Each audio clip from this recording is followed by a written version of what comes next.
मंदिर के नेवजे धराई, राम मंदिर के नेवजे धराई। 5 के लोग दियारी जराई, 5 के लोग दियारी जराई। पूरा भारत भगवा रंग में देखल जाई, पूरा भारत भगवा रंग में देखल जाई। 5 के लोग दियारी जराई, 5 अगस्त के दियारी लोग जराई। आप सुन रहे हैं एजी एंटरटेनमेंट की धमाकेदार प्रस्तुति।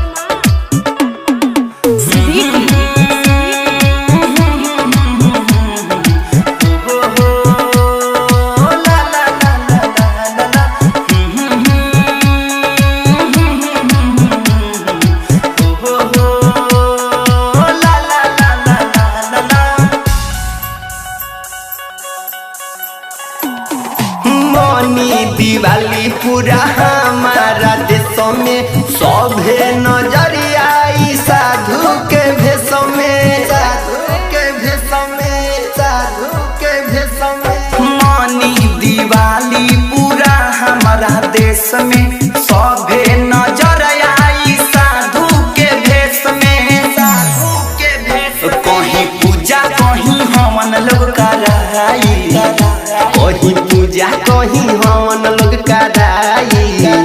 5 अगस्त के दियारी लोग जराई, 5 के लोग दियारी जराई। आप सुन रहे हैं एजी एंटरटेनमेंट की धमाकेदार प्रस्तुति।